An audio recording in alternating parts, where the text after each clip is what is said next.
All right, let's talk about something that I know trips up just about everyone in UX, from beginners to seasoned pros.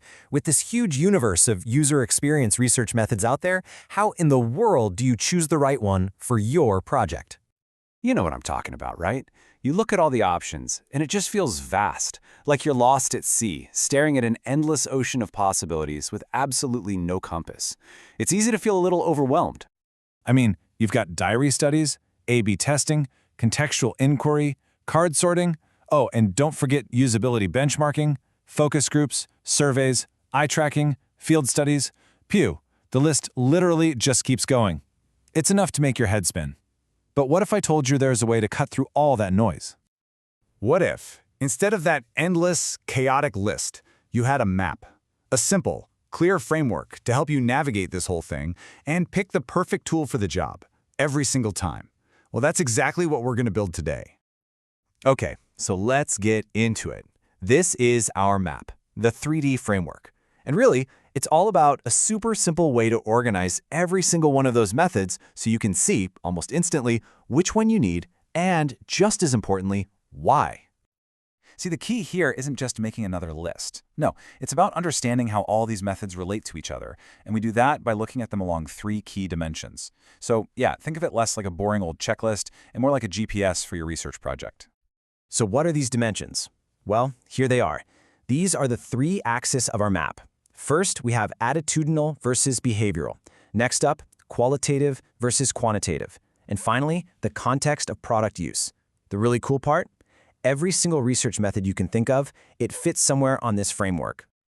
All right, so to actually use this map, you've got to know how to read your compass, right? So let's break down those first 2 dimensions because they're absolutely fundamental.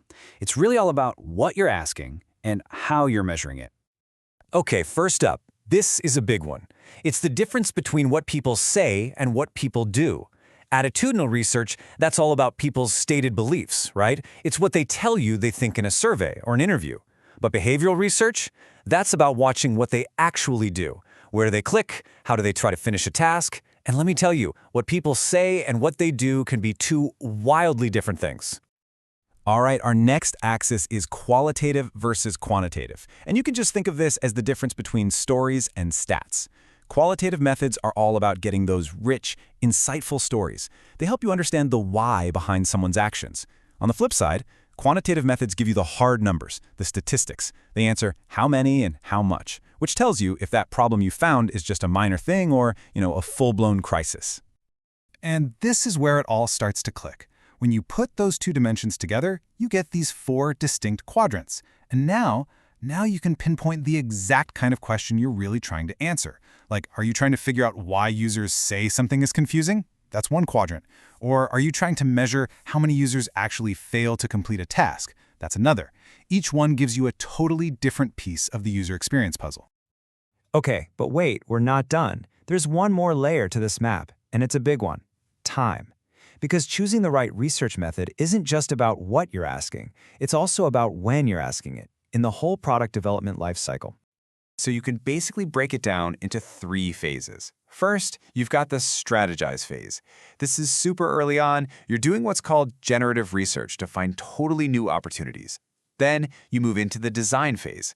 Here, you're using formative research to actually improve and shape the thing you're building. And then finally, after you launch, use summative research to assess how it's all performing out in the real world. And it makes total sense, right? You can see how different tools are perfect for different moments. Super early, you need those wide-open methods, like interviews, just to explore what the problems even are. In the middle of designing, you want something more focused, like usability testing, to get very specific feedback.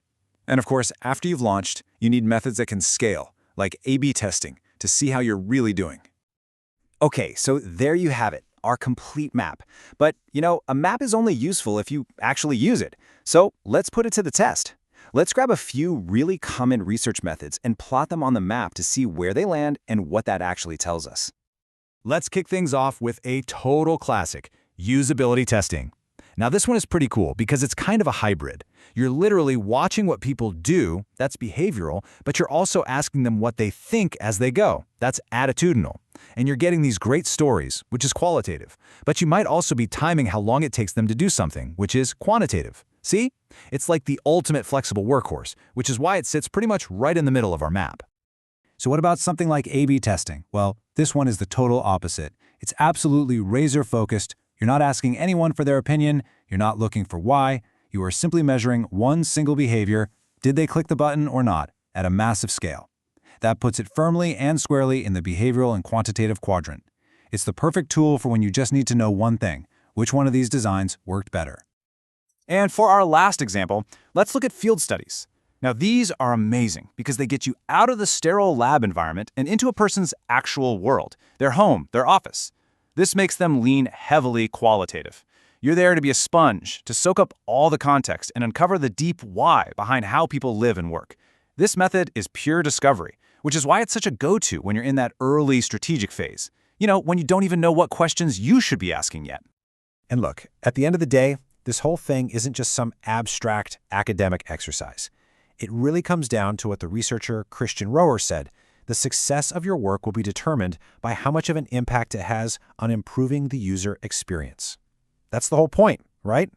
This map, this framework, it's just a tool to help you make the right choice at the right time so you can have the biggest possible impact.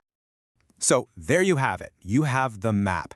That chaos we started with, it now has a structure. So the next time you have a research question, you're not just going to be grabbing a random method off a list. Nope.